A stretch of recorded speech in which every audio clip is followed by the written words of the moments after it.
everyone. Ariel Adams here with Superlative Podcast. Please listen to aBlogtoWatch's other podcast, aBlogtoWatch Weekly, where we talk about the latest watch news and reviews. Today on Superlative, my guest is Adam Tomeček. He is the creator of an app called WristLog, a software developer and a watch collector. Adam, welcome. Hi, thank you for having me. So I like to sort of sometimes tell the audience, why I have a particular type of guest on the show, because there's a lot of variety on Superlative. Everyone, of course, has something to do with watches. You represent a couple of things, actually, at one time. You're a newer collector, you are a software developer, and you created a shareable tool, right? And those are three, I think, important and different things. Now, I like watches because they're tools, probably in a way similar to you. But I think that you've already recognized in the time you've collected watches that different people come to this hobby for very different reasons, right? Yeah, that's right. I started by buying a G-Shock, and a year after I bought a Tudor Black Bay 54 for way more money than I even imagined I will ever buy a watch for. So yeah, I think that usually people start, at least from what I've talked about with few friends, usually start down the YouTube rabbit hole, as I did, when they inevitably buy a first watch. And when you ask YouTube about some kind of watch, then suddenly you see, oh, this watch, hey, and you should check this watch, you should check this watch. And yeah, you spend hours and hours on YouTube and researching watches, learning about watches, and some of us end up, yeah. Now, this is always so interesting to me because some people love the way that watches are made. Some people love the way they're designed. Some people love the people that wore the watches. Some people, it's less about the watches and more about the brands. For people like you and me, I think it's the tool, but you don't immediately notice that, right? It's not until you're a little bit mature as a collector do you recognize that there's a whole broad variety of people that are into these watches. And again, for different reasons. So when you started out in your sort of watch interest phase, obviously you develop a lot of interest, like a lot of things you're curious about. What features or things about watches did you sense that you were curious about, you wanted to learn more about or see more about? I always admire the mechanical part of the watch. Even though I bought the G-Shock as a first watch, I even then admire that it's built to withstand anything and you can do anything with that. And it's not in my abilities to break the watch in any way. I don't do any dangerous hobbies. And I love that about the watch. If I buy a watch, I don't want to care about it. I don't want to buy a brittle thing that I can break and when I hit the wall or when I hit the doors or anything. I want my watch to be able to withstand anything. I don't want to think about it. When I have a watch on my wrist, I don't want to think, hey, can I take it to the pool with me? Can I wash my hands with that watch? So yeah, that's one thing that I admire about the watch. And I also admire that the watch can run accurately for long periods of time. I don't have to think about it when I set the time. I want it to be correct for as long as possible, knowing that I'm on time, because I love to be on time. I don't want to check my phone if my watch is accurate enough to be able to do that. Okay, so I'm hearing two interesting things here. I'm playing psychologist, if you'll humor me, but I think this is important. So one, you had this interest in a tool that would not break. And two, you had this interest in a tool that without a lot of having to pay attention to it was going to be reliable. Would you say that those are two primary things? Yeah, probably, yeah. Why not? Which is weird because then, yeah, I could have bought a quartz watch and be done with that, but... well, that's where, Apple actually talked about this. This is where what they call the personal element of the product comes in. And I worked very closely with sort of understanding what they were doing from the beginning of the Apple Watch. And for them, it was a big transition from this like tool that you would hold in your hand to this thing that would be attached to your body. And what they found during the research, which is of course what the rest of the watch industry has known for a long time, is that it's not enough to be a tool that works well. It has to be relatable. It has to be pretty. So the idea that you spend more money than you want to on a watch that does all that in a really nice way totally makes sense if you think about the special relationship that we have with tools, not just that we use, but tools that are somehow attached to our body. Yeah, I agree with that. I bought my Tudor Black Bay 54, and I bought it as a commemoration of my daughter being born, my second child. It's partly a little lie because I told that to my wife and to myself, but in the back, I already knew that I'm buying that watch for myself, of course, even though I plan to give it away to her. But yeah, so I've heard the same story before. Yeah, I know how it works. That's a beautiful watch to look at. That's a beautiful watch to wear. It's very slim, very small. I love it in every way. And even though I spend a little bit more money than I ever imagined spending on a watch, I still don't feel bad. You know what, Adam? You're going to be spending more money in the future. That's what I bad at all. That's what I wanted to say. I enjoy that watch for every single day I've had it. So when in your journey did you recognize that watches as accurate timekeepers were like something you were interested in? Because I think it's important, especially for people that don't include this as part of their collecting. Certain people are just fascinated with watches as these little accurate tools. And the more accurate and precise they are, the cooler they are. It doesn't matter if you need it or not. There's just a group of people who are fascinated by that. Would you say that you are one of those people? Fascinated is a good word. I'm not going to say I'm obsessed with accuracy, which some people think I am. And I think it started pretty early. When I bought my first mechanical watch, it was a Certina Diver. And I immediately started to check how fast or how accurate it runs. I always check like once a day, once every 2 days. Really? I check my phone, watch the second hand on my phone's watch, and hey, the watch gained only 1 second. That's perfect for a mechanical watch, I guess. When I told that to my father after owning it a month, he was like, "Hey, you are really obsessed by you really are into that." And he also wears mechanical watches, but I guess he never checks if his watch is accurate enough. So yeah, I started pretty early, and then I realized there are tools for that, so that could make my life a bit easier than just guessing by looking at your watch and trying to have one eye on your mobile phone and one eye on the watch to check if the second hands overlap and how accurate the watch is. So. Now, here's something I'm curious about, and I think a lot of collectors go through this phase. I think it happens differently for everyone. What I'm talking about is the idea that as you get into watches, you realize that mechanical watches are inherently much less accurate than electronic ones. Yet we're somehow okay with it.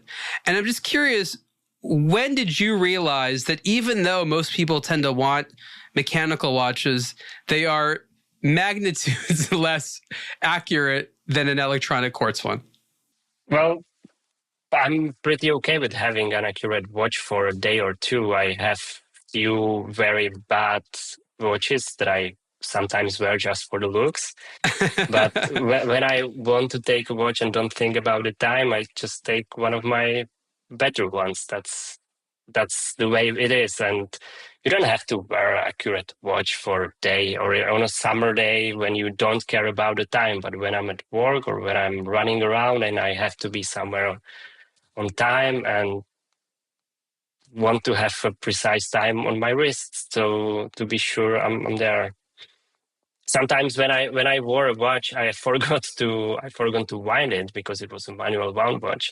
I was like, hey, it's already 2 hours late, and I didn't care about that because I didn't have to be anywhere on time on that day. But yeah, that also happens to me, and it's perfectly fine.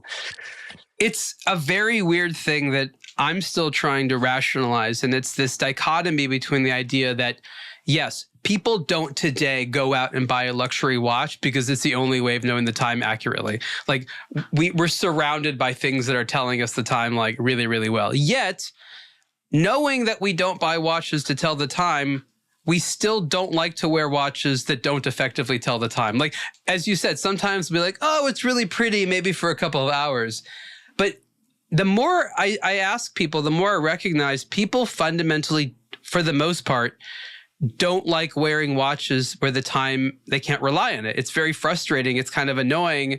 It's either you look at it to tell the time or you just ignore it altogether and don't use it for it all. There seems to be no in between. You know what I mean? Yeah, because why would you wear a watch that couldn't tell time? You can buy a nice bracelet or, I don't know, some jewelry instead and have your phone to tell you time. You wouldn't wear a bulletproof vest if it wouldn't stop bullets. Like, why would you do that? Well, you know what? Let's discuss that.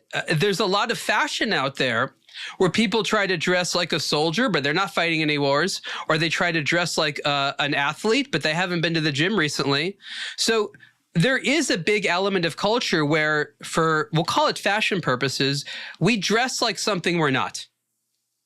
So that is a big part of it. And again, it's a complicated psychology around watch collecting, and why I said that a lot of people come to it for different reasons.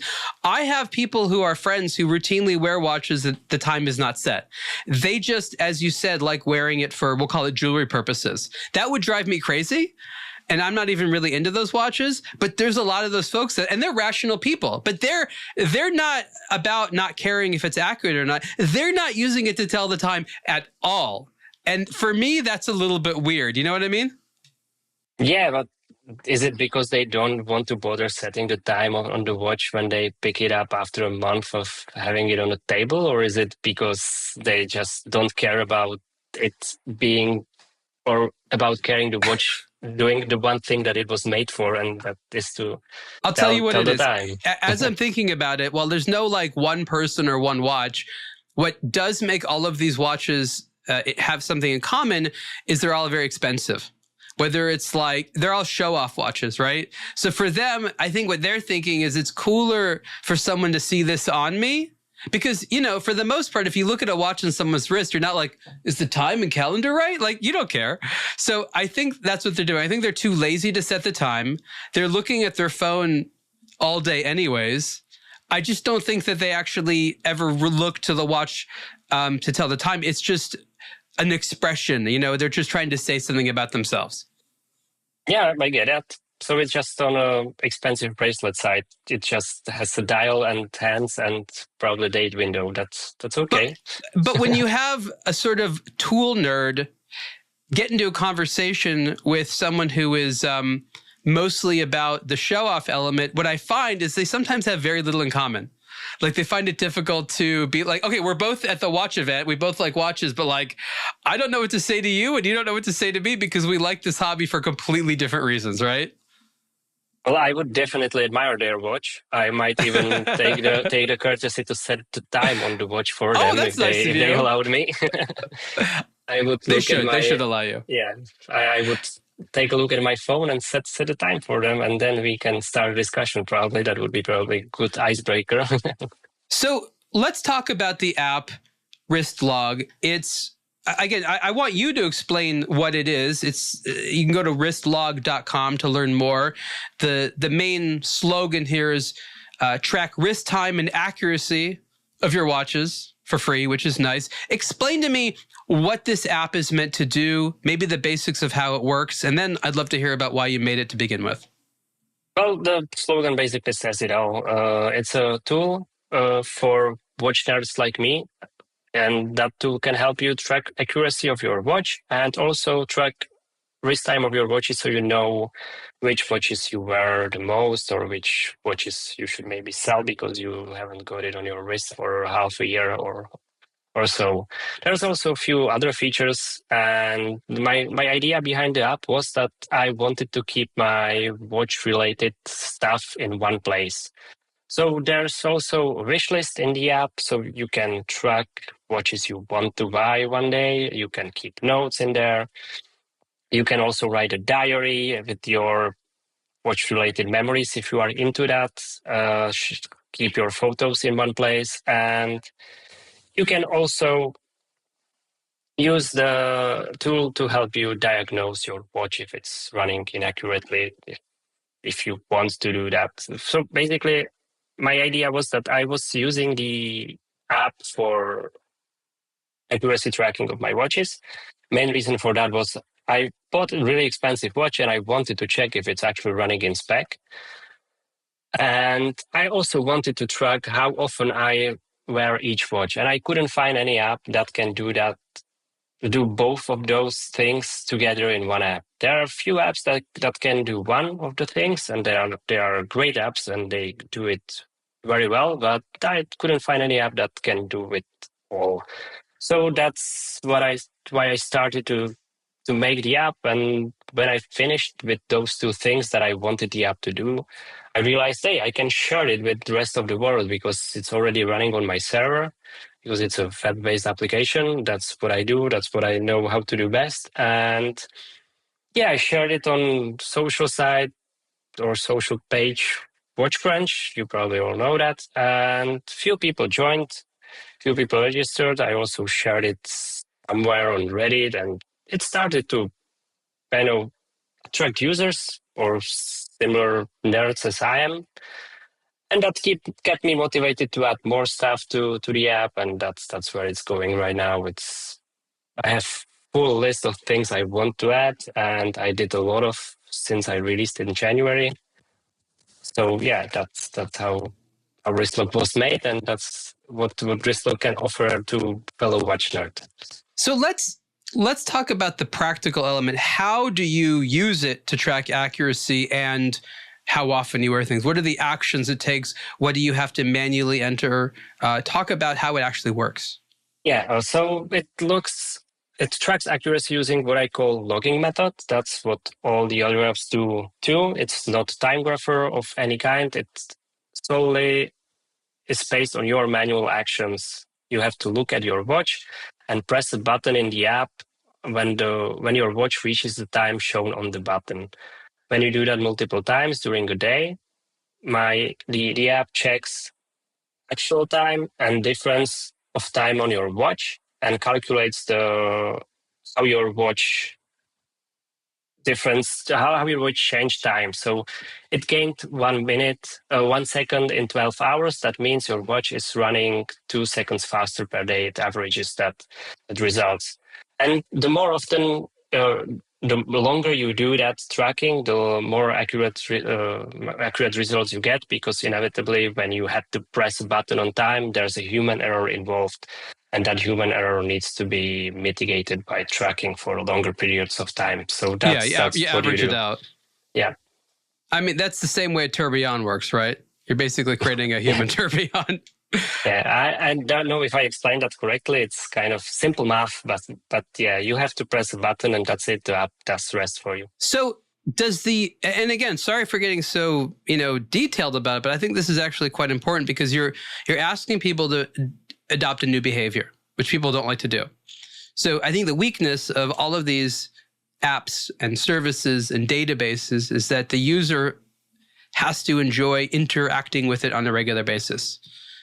In fact, I think most of these systems fail because people are hesitant about initial adoption, meaning they just don't want to get started. Even if they would like it and they would learn, they just don't give these things a chance. Maybe because they don't see a need, maybe because a friend isn't saying, like, look how easy it is, for whatever reason.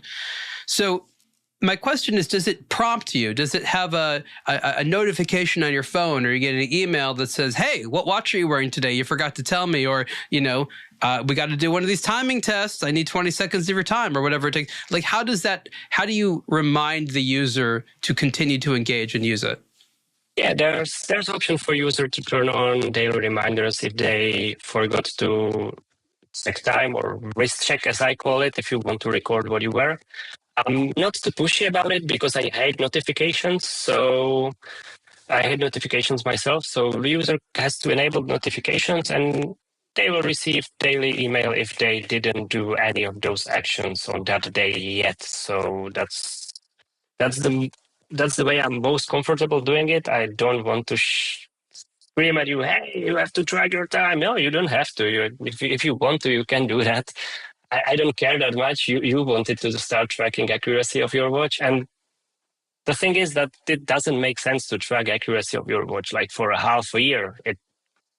10, 20 day days straight or in a row is enough to know if your watch is running accurately and to learn patterns of your watch. If your watch is gaining time when you put a dial up on your nightstand and your watch is losing time when you wear it on your wrist, that's enough for you to know how to treat your watch to keep it as accurate as possible, so you don't have to use WristLog daily. There's also a feature, and when you track your wrist time of your watches, you don't have to check it daily. I also added feature that you can add it for a period of time. So you don't switch your watches on daily basis as I do. I usually change my watch every day. You can just enter, hey, I wore this watch from 1st to 7th of January to 7th of July, and that's perfectly fine. You don't have to visit WristLog daily or use it daily. My idea behind the app is that the app is here for you. You don't have to be there for the app. You want to use it as you want, just to be the best tool for you and to get most of it. I mean, if you really think about the psychology, I think there's even another way to think about it. I agree that notifications that waste my time are unwanted. With that said, it's very easy to get caught up in life. And there are other types of things which maybe are less of a notification and more of a reminder to do something for yourself. Now, I wear Apple Watches a lot. As I said, I've sort of been testing all of them. And I've seen over the years how they have evolved, creating suggestions. For example, the famous one is like, you should stand up, right? And they have other ones as well. And what I realize is that they play with the psychology of notifications, and they go from sort of this unwanted nagging, like, hey, you need to do this, towards, if you did this, I think you'd like it, or it's time to take a breathing exercise. I don't know if you have those ones that pop up. And I recognize that the process of pulling out an app and checking the time on your phone can force you to calm down for a moment, take a breather, and focus on a calming task. You might be able to position it as sort of a form of Zen time, a relaxation time, kind of like how they found that when people took a smoke break, it wasn't really the cigarette that they were looking forward to. It was just the moment alone to think and collect their thoughts and things like that. Like, I'm not saying this is like a smoke break, but the idea is that you take a pause to do something you think you need, when in reality it kind of calms and grounds you. You're the one that's done this, not me. Do you think that there's anything to be said about that this process of kind of cathartically checking your wrist accuracy can also be kind of a meditative experience? Oh, for me, it's time where I appreciate my watch. I have to look at my watch for, let's say, 10, 15 seconds to realize what time is it, when the seconds hand it, and then check the app. What time does the app says to me when I have to press the button? And I'm looking at my watch for 10, 15, 20 seconds and enjoying it at the moment. So yeah, it might be, I'm not saying meditating experience, but for me, it's a time where I appreciate my watch, and the only thing I focus on at that time is my watch and the ticking of the seconds hand. But it's definitely like a you moment. You're taking an Adam moment. You're away from the world. You're enjoying. I mean, you're right. You wear the watches you wear, as most people do, because you think they're beautiful. What a lovely thing to have to stare at it for, half a minute. Yeah, that's it. Ace Jewelers of Amsterdam and German watchmaker Nomos are back with another exclusive set of 50 pieces to help celebrate the 50th anniversary of the popular and dynamic retailer of horology. This is not the duo's first successful collaboration, with these new exclusive products being their 8th and 9th limited edition watches respectively.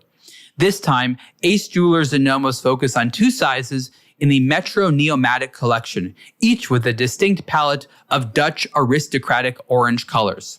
For centuries, orange has signified some of the core values of Holland, including personal freedom, tolerance, pride, and overall good cheer.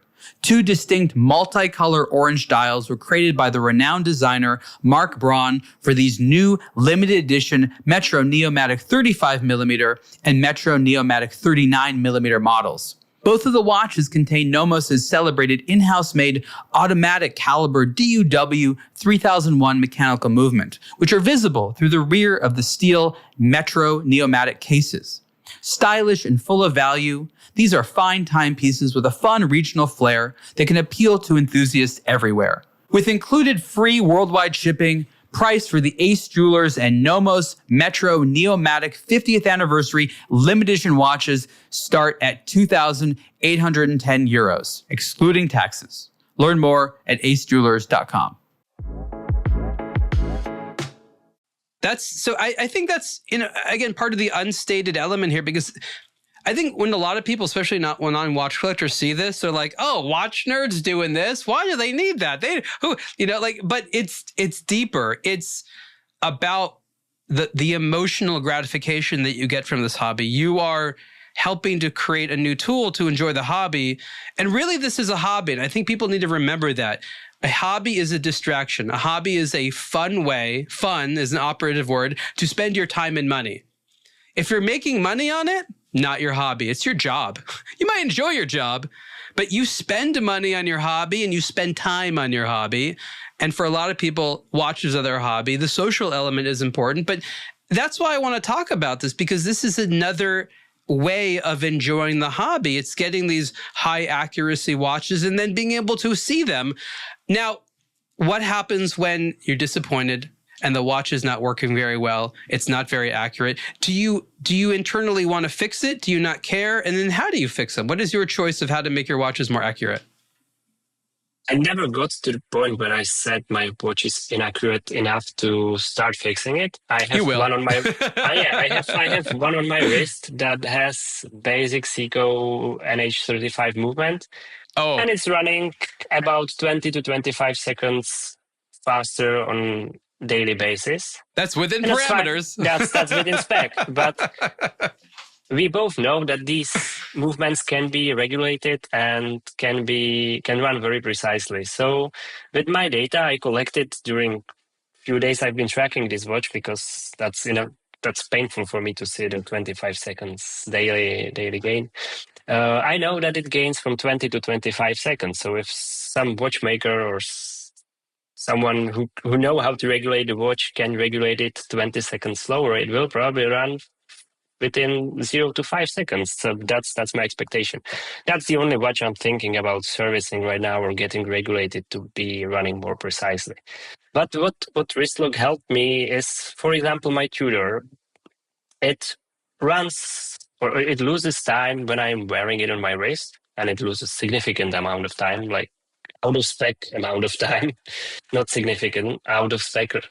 And when I put it on nightstand, dial up, it just gains the time back. So I learned that when I put my watch in a special position and when I wear it on my wrist, the differences between the time gains and time losses averages out and it mitigates each other. And I know that my watch can run and gain 1 second in a month if I'm treating it correctly, after I learned that the certain positions of the watch run the time differently or acts differently. Now, I'm glad you brought up that story, Adam, because you learned a complicated lesson. A lesson that most watch collectors never really learn, and that is when brands talk about accuracy, if they do at all, how they measure it is really an average. It's not any one thing. And you have a situation that happens a lot where a consumer goes back to the brand for like a warranty thing and see like, when it's on my wrist, it's losing this time. And the brand can't really say, yeah, we know. They're like, oh, yeah, we'll take a look at it. And then they end up doing nothing. And then there's like this uncomfortable back and forth between the brand and the customer about what is and isn't a fix. And the reality is that the brands do not, especially the European brands, do not advertise promises of performance for this reason. It's not that they don't stand by their product. It's just because how they calculate it and how the consumer calculates it are almost always different. And really what they're looking at is a sort of well-rounded experience of like all the different positions, different temperatures. Does it sort of average out? And also on top of that, certain movements just can't be regulated that well. Some of them can, others just can't. And that's just the best that they're ever going to be. And a lot of consumers are weird about that, especially some of the prices. And so this is one of the sort of, sometimes dark underbellies of the watch industry, but it's so incredibly important because it is complicated. It's not straightforward. And as you're pointing out, putting the watch even on a professional timing machine doesn't really tell you the whole story, right? Yeah, it was right. I believe that COSC certification means that the accuracy is tested in 6 different positions and averages out. So yeah, that's perfectly fine if the watch is running out of spec in one of those positions and out of spec in a different position, especially if these out of spec are in opposite ways, right? So this negates and averages out. So that's perfectly fine. But I think it's okay or good to know, to learn that about your watch, in which positions the watch acts, how your watch acts in those different positions, so you know how to treat it if you don't want to set time on your watch every week. Basically, you can save that time, or you can save that hassle if you treat your watch according to how it wants to be treated. I think that's one of the difficult sides of accuracy, is that there isn't too much you can do as a wearer to improve this. It's not like put good gas in your car. Or, there's really no maintenance you can do unless you are someone who has watchmaking skills. Yes, you can try not to damage it, and maybe you'll have a movement that you magnetized and you might be able to demagnetize it. For the most part, you have to take it to someone to have these things fixed. And that can be stressful to people, because I think it's important to admit that taking a watch to be repaired comes with a lot of unknowns. What's it going to cost? Are they going to be able to fix it? How long are they going to hold on to it for? Are they going to make more problems? And while a lot of people have an excellent relationship with a watchmaker, and most brands do a pretty good job, I think it's important just to say that step 2 from this, now I have an accuracy problem, I want to do something about it, also comes with issues. Maybe an app like yours actually can help those people, because if you can go to a brand, especially if you're doing a warranty repair, and actually have a track record and be like, look at over time what it's losing or gaining, something like this might be able to provide a tool, or at least much better evidence as to what's going on, because brands aren't going to troubleshoot. They're going to put it in a machine and be like, it looks good. It looks good to spec. So, I mean, maybe this is sort of advanced level, but if you are interested in getting a brand to maybe do a warranty repair, or even just want a stubborn watchmaker who doesn't seem to really look into it, tell me if I'm wrong. This can provide valuable diagnostic data, right? This can, and I'm glad you asked that question, because I recently added or integrated AI to the WristLog.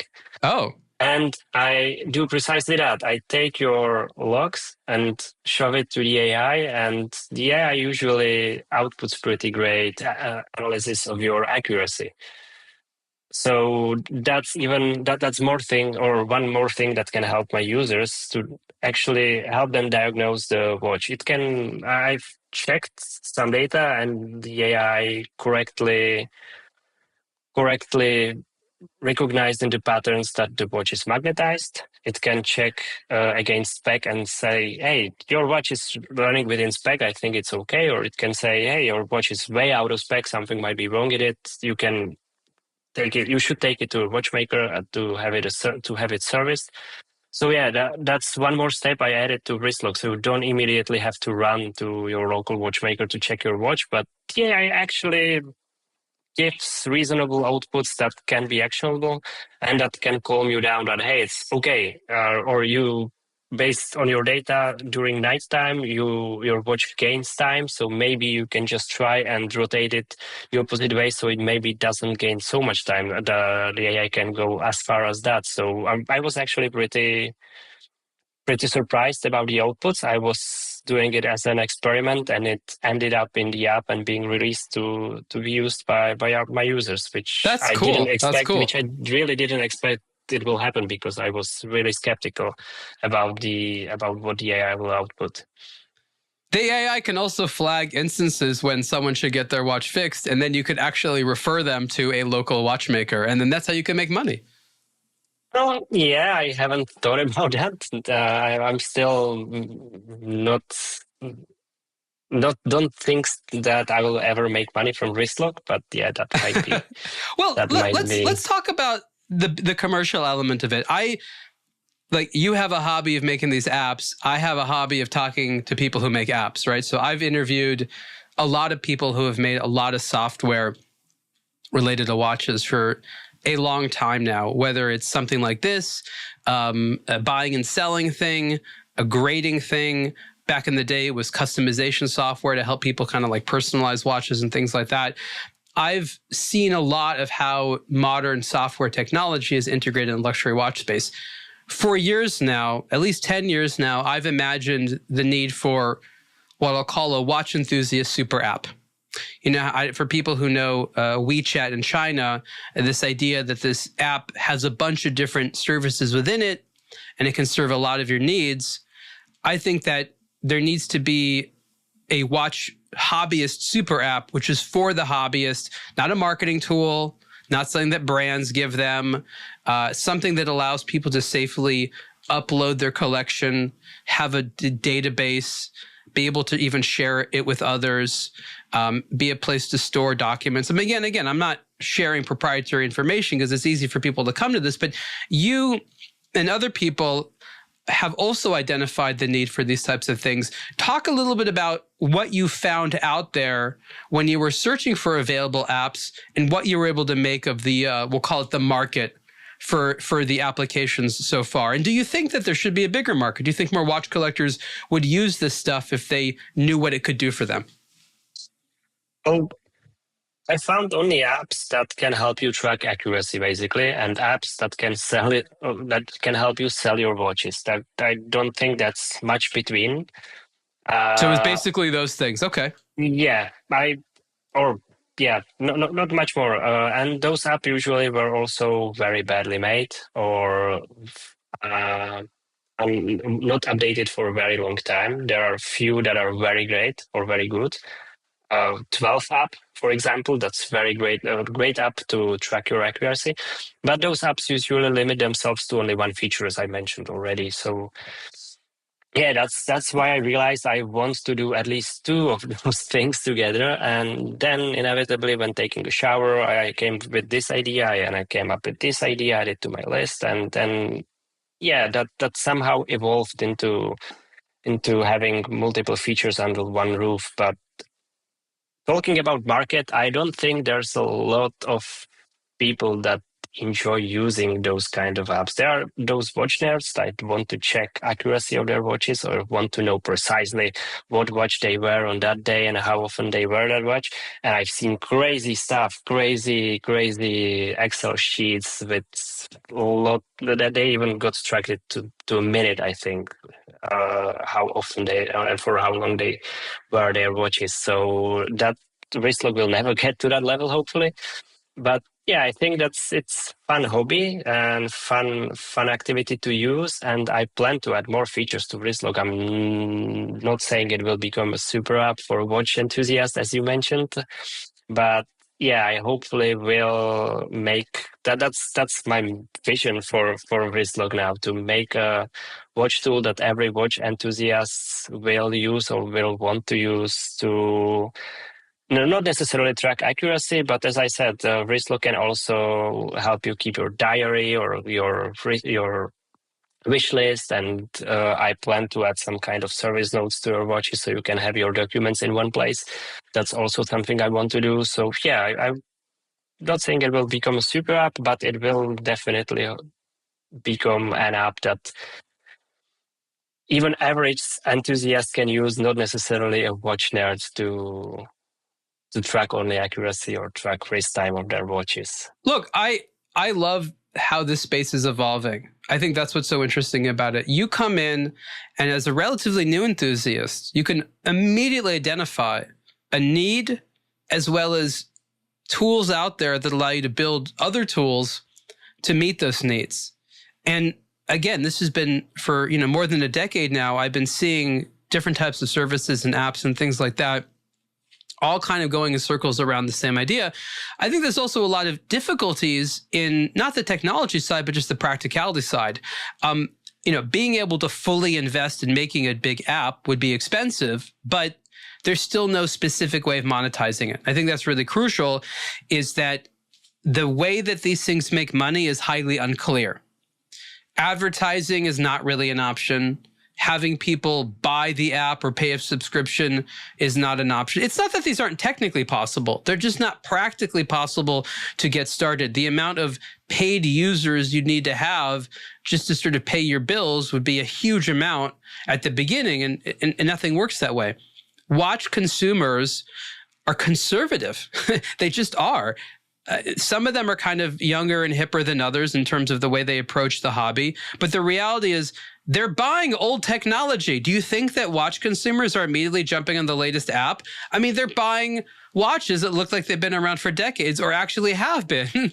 The mentality of let me try the latest app to be the best watch collector I can be is not a behavior that is immediately obvious to them. You have to slowly and carefully show people new tools, show them why it's worth it to them. And I think that's really part of the uphill battle.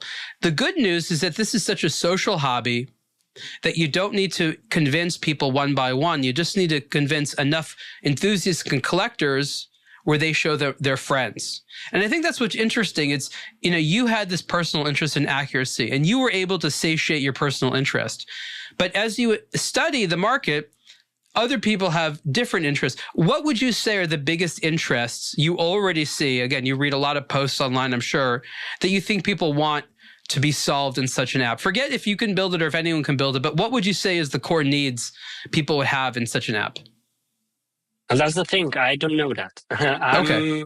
So far, I made WristLog to accommodate my needs. Okay. That's why that's what drives me, and that's why I've been able to invest so much time in the past few months to WristLog, because I wanted to make it the best app for me that I can use, and then share it with the world and learn if people actually like it, if people actually want to use it, and learn what features people might want to like in that app to make it interesting for them. And to answer your question, I don't know. I haven't got that far in the process. I still have pretty full list of features I want to add for myself. And oh, cool. So probably I've been lucky that my needs are in connection with others' needs, because few dozens of users are using WristLog already, and they seem to be using it every day. So it's probably my needs actually probably are somehow useful for my features. So yeah, I will inevitably have to do some research about other features that people want from their watch tool app, or how do we want to call it, or perfect ultimate watch tool app. But right now I have plenty on my plate, and I think that once I got there, I will be surprised how many people will use the app for different features than just accuracy tracking or statistics, basically. Let's not call it accuracy tracking. There's a bunch of statistics you can collect using WristLogs. Again, I don't want to overwhelm you or undermine the hard work you put in. I'm just so excited by this area. And I think that it's so interesting that there's so many ways to do this, so many different technical languages, platforms, devices. It's such a robust area for experimentation, and it's a lot of fun. And we like these watches because they're tools, and these apps themselves you can appreciate in a lot of the same ways. So it's totally makes sense that people are coming in here that like tools and building other tools. And yeah, Adam, there are other people exactly like you. Maybe not a lot, but there's at least a few out there who want the exact same things you do. And that's, look, all the best watches come from someone saying, I want the best watch for me. And maybe there's some other guy out there that has like the same taste as me. But that's where the best watches come from, is somebody makes the watch that they want. And I'm guessing it's the same thing with apps, whereas you make the service you want. And because there's other people out there like you, then, there's a good chance that as long as someone learns about it. Now, that's another difficult thing, is getting people to learn about your app.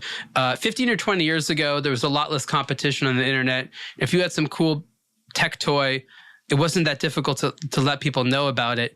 Even though there's a lot of communication tools out there, and obviously some people are going to learn from the Superlative Podcast. What's it been like trying to communicate about your tool to other people like you?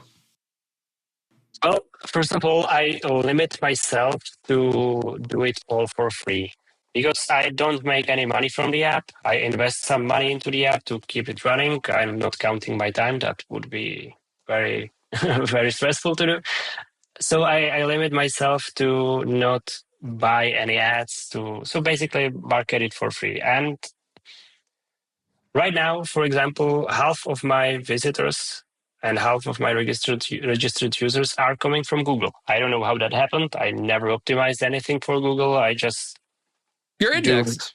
I'm indexed. That's it. So some people are actually searching for accuracy tracking or for WristLog because they learned about it somewhere, and that's half of my traffic. So, and I'm not going to say spamming, but it was maybe close to that. But always, I always try to keep the content related to the watches. I'm not just spamming the social networks for watch collectors with, "Hey, this is my app." I always try to ask some questions around it. And how do you track your accuracy? And do you consider yourself a watch nerd? And how often do you check your watches for accuracy, etc.? So I try to make the content interesting and not just pushing my app.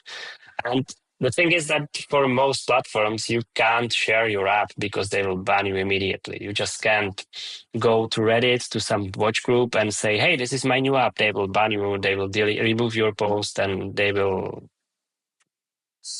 shout at you. Reddit is not a very friendly place, is it? Yeah. And I also tried different forums, and inevitably when my post gets some attention, admin came and removed my links because I was extensively tracking users, and the only extensive tracking that was happening is that he said that people can register to my app using same email, and then I can use their email and password and hack their account. So yeah, there's not many ways a person like me can share the app around and get it to people, especially for free. So I really appreciate this opportunity to be able to talk about the app. And yeah, that's just the one problem I face to get it to people. But on the other side, I made the app for myself, and I don't care that much if hundreds of people are using the app or if tens of people are using the app. It definitely keeps me motivated if I see that people are using and enjoying the app. But my goal never was to have every watch nerd using the app or have 1,000 people by end of the year using the app or any it's just a fun project to me, and I don't want to be too stressed about it if it's not doing well or if it's just for me. In 1862, Franz Ludwig Loebner began his career making precision timekeepers in what would become Germany. Settling in Berlin, he received an official clockmaker's mandate from the king and quickly gravitated towards the then pioneering technology of creating precise instruments to measure short durations of time. In 1881, Loebner was already an exclusive mark thanks to their ability to mass-produce chronographs able to measure 1/100th of a second. Just a few years later, they developed a clock able to measure 1/1000th of a second for sports and scientific purposes. Loebner continued to be a recognized German leader in precise and reliable high-accuracy timekeeping into the 20th century. They were among the first to use highly precise electric switches to trigger their mechanical measuring devices in order to overcome the limitations of human response time. Loebner has now been revived for a modern era. The company continues its long legacy of creating precise and beautiful timing equipment for today's demanding users. The Loebner Steel Racer features a novel chronograph-focused dial with an eccentric reading of the time and a sliding crown guard system. The time-only Loebner Sledge model features a smaller 100-meter water-resistant case and a new inner rotating timing bezel system. Learn more about the history of precision timekeeping instruments and the new Loebner wristwatch collection at lbnr.com. Look, all these projects start as fun and hopefully turn into something, but they don't turn anything if they're not fun. So you definitely got to keep it fun. I'm curious about how you approached the database side. And I'm not talking about the coding. I'm simply talking about what behavior are you asking people to commit to build their database. I think it's very important to mention that the cornerstone of this app and others is that the app needs to know what watches you have, and therefore you need to upload each one, make sort of a profile for it, which can be, time consuming if done one way. There's ways of speeding it up, but then you start to scrape internet data and it gets complicated and stuff like that. What was your approach to how the user populates their database of watches? My approach was to make it as simple as possible and to ask for as little as I have to ask for. So first, it was just, you should probably put a photo because it looks nice in the app. And you ask people to take their own photo? Yeah. Okay. That's practical. You should name your watch. I don't care what your name is. You can call it BB54. You can call it My Beloved Watch. I'm not actually interested in the real name of your watch. I actually don't want to take any information that you don't want to give to me because, well, you are sharing not necessarily expensive, but you could be sharing expensive watches. And I think people are hesitant to share that information with some stranger on the internet. So definitely privacy issue. Yeah, I started. You can name your watch any way you want. You can name it A. You can name it some nickname, and that was it for the starters. And when I tried to build new features around the watch accuracy and especially the AI features, I kind of had to ask for your watch specification and for your watch movement, so the AI has some data to work with. And that's when I remembered, hey, I'm building this AI feature. Why can I ask AI to find me that stuff? So if you enter your watch name and watch model and watch year, the WristLog can ask AI and it will output the rest. So it also surprisingly works. And the rest, I mean the movement and its specification, which is needed for the accuracy tracking features. And so, yeah, I'm trying right now to ask as little as I really need to or as I have to. And I don't force you to put any real names, any real models, and anything. You can keep it as private and as safe as possible. Now, I know that AI is quite good at identifying images. Has it gotten to the point where it can take someone's own user-submitted image of a watch, determine what that watch probably is, and then suggest data to populate? Probably, if you have good photo. And I'm not comfortable allowing or giving users that feature where I don't have control over the input as much. For example, for the accuracy tracking, I'm okay with getting AI insights on your accuracy data because I think that your accuracy tracking is probably accurate within reason. Yeah. But taking a photo of a watch is, as you probably know better than I do, taking a good photo is really, really hard thing to do. Yeah. And I don't want people my users to be spending time taking photos, showing it to AI, waiting 30 seconds for AI to analyze the picture to return them or give them back inaccurate results. And I think that unless there's a better control of the input, I'm not comfortable doing that. I think AI would be able to do that, but you would have to provide very, very good photo. And some of the apps that tracks accuracy are actually experimenting with tracking accuracy of your watch by taking a photo, but I had never made that work. That's important to mention. A lot of accuracy tracking technology out there uses cameras to look at various parts of the watch, especially the hands. You'll be interested in the episode. We haven't published it yet, but I did an interview with the CEO of Kosk in Geneva. So that's a nice watch accuracy conversation. And he said that they use cameras for most of what they do, looking at the hands. As you know, there's ways of you can listen to the movement. There's complicated sets. The camera is the one that they prefer. But what you're saying is that while theoretically maybe the phone could do it, it's difficult to create a replicable environment where it's able to accurately do that. You'd have to set up the right lighting distances. You'd have to make sure it works between different types of phones and things like that. you're saying that prompting the user to input data is actually much more efficient. Yeah, because if you are watch nerd enough to use WristLog for accuracy tracking or for WristLog tracking, wrist check tracking, you probably know a lot about your watch, right? It's not a random watch you found and you don't know what it is. So just giving WristLog, hey, it's Tudor Black Bay 54, and I don't remember the movement. And was the accuracy 0 + 5, or was it only COSC, or is there something between? Hey, there's a big purple button, Ask AI, and it will give you your specification within 5 seconds. So I think that's enough for user to enter or input their name of their watch and model and year, because that's what everyone probably remembers and knows. And the rest can be really easily determined by this input or from this input. But taking a photo to help recognize the watch, I think that's probably for a different app, and that's probably when you find the watch and want to sell it and don't know anything about it. And then it's also usually still better to ask on some forum or social network about the watch, because people will recognize the watch probably. So you want to hear something funny? I just realized, and this is sort of the how data study can be surprisingly accurate.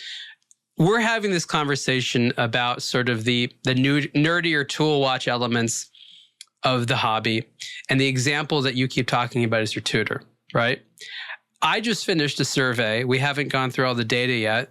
This is the big 2025 aBlogtoWatch survey we did over a period of 6 weeks, and huge survey, a lot of questions. People hated how long it was, but thank you, everyone. But one of the interesting things I realized, because we have a lot of specific questions about Tudor there, is that Tudor is specifically really liked by tool watch nerds. In fact, Tudor wants it to be more of a fashionable thing. And what we found through our data is people that like fashion don't like Tudor. So Tudor does really, really well with exactly this type of conversation, this type of audience, yet they don't understand that and are trying to market to a totally different group of people. So I think it's interesting that I did this survey finding this very interesting fact about Tudor, and then all of a sudden, like a week later, we're having the exact type of conversation that would feature a Tudor that Tudor has no idea and doesn't know how to market to. Yeah, and then they released the latest Black Bay 54 that is somewhat fashionable, and I don't think. And you don't get it, right? You're like, what are you doing?